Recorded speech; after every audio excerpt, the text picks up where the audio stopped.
Hi guys, बहुत बहुत स्वागत है आपका जी के विद पाली में।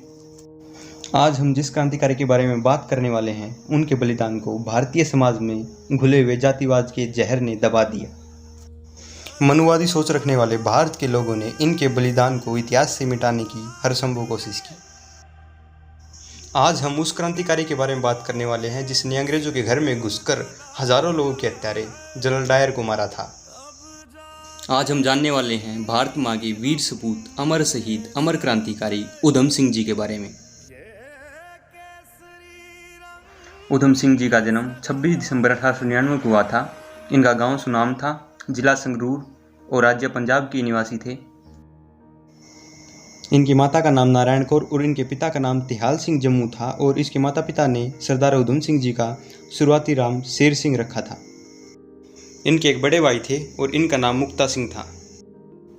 1901 में इनकी माता की मृत्यु हो गई और 1907 में इनके पिता की भी मृत्यु हो गई और इसके बाद दोनों भाई अनाथ हो गए और इसके बाद उन्होंने अनाथालय में प्रवेश ले लिया, जहाँ पर शेर सिंह का नाम बदलकर उधम सिंह रख दिया गया व मुक्ता सिंह का नाम साधु सिंह रख दिया गया। सन 1917 में उधम सिंह के ऊपर दुखों का एक और पहाड़ टूट पड़ा और इनके बड़े भाई मुक्ता सिंह की मृत्यु हो गई। सन 1919 में जलियांवाला बाग हत्याकांड से प्रभावित होकर उधम सिंह जी ने अनाथालय छोड़ दिया और क्रांतिकारी बन गए। इतिहासकारों के अनुसार 1919 में हुआ जलियांवाला बाग हत्याकांड सरदार उधम सिंह ने अपनी आंखों से देखा था। इस हत्याकांड के समय 19 वर्ष की अल्पायु में उधम सिंह जी ने इस हत्याकांड की आरोपितों को मारने का प्रण ले लिया था। इसी मिशन के उद्देश्य से इन्होंने नाम बदलकर अफ्रीका और नैरोबी और ब्राज़ील जैसे देशों में की यात्रा की और वहाँ पर मजदूरी की और इसके बाद ये अमेरिका में चली गई और वहाँ पर इन्होंने गदर पार्टी के द्वारा लोगों में राष्ट्रवाद की भावना को जागृत किया। अमेरिका में सिख नव युवकों के द्वारा बनाए गए क्रांतिकारी संगठन गदर पार्टी ने उधम सिंह जी के हौसले को और भी बुलंद कर दिया। सन 1927 में अमर शहीद भगत सिंह के द्वारा सरदार उधम सिंह जी को अमेरिका से भारत बुला लिया गया। उधम सिंह और भगत सिंह में गहरी मित्रता थी, इसका सबूत उनके पत्र आज भी मौजूद हैं। अंग्रेज अधिकारी स्कॉट को मारने के प्लान में भगत सिंह ने सरदार उधम सिंह जी को शामिल किया था, परंतु भारत आते ही अंग्रेजों के द्वारा सरदार उधम सिंह जी को अवैध हथियार रखने व गदर पार्टी की पत्रिका गूंज का प्रकाशन करने के लिए 4 साल की कैद की सजा सुना दी गई और फिर बाद में इस मिशन के लिए चंद्रशेखर आजाद के द्वारा भगत सिंह व राजगुरु को चुन लिया गया। सजा पूरी करने के बाद रिहा होने के बाद उधम सिंह जी अंग्रेजों की नज़र से बचने के लिए जम्मू कश्मीर चले गए और फिर वहां से जर्मनी के लिए निकल गए। भारत से बाहर रहते हुए और अपने मिशन के लिए पैसा जुटाने के लिए सरदार उधम सिंह जी ने carpenter, motor mechanic, sign board painter आदि बहुत से कार्य किए और अपने मिशन के मकसद को पूरा करने के लिए उन्होंने पैसा जमा किया।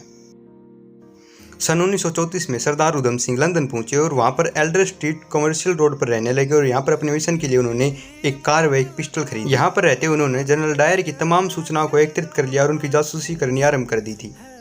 यहां रहते हुए यह अपने मिशन को अंतिम रूप देने में लगे हुए थे।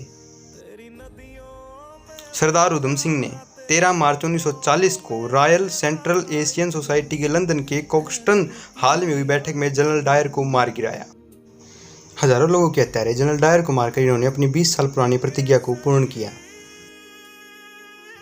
हत्या करने के बाद इन्होंने वहां पर गिरफ्तारी दी और इसके बाद इन पर केस चलाया गया और केस चलाकर 4 जून 1940 को इनको मौत की सजा सुना दी गई। 31 जुलाई 1940 को भारत माँ के इस वीर सपूत को पैटर्नविले जेल में फांसी दे दी गई। इस प्रकार इस महान क्रांतिकारी ने भारत भूमि के भविष्य के लिए अपने प्राणों को न्यौछावर कर दिया। भारत माँ के वीर सपूतों, केसरिया हो जाना है, ये कश्मीर तो अपना ही है, अब लाहौर को भी पाना है। माँ पर उठी हर आँख को साथी, अब जिंदा ही दफनाना है। हर बच्चे बच्चे को अब तो उधम सिंह हो जाना है, उधम सिंह हो जाना है।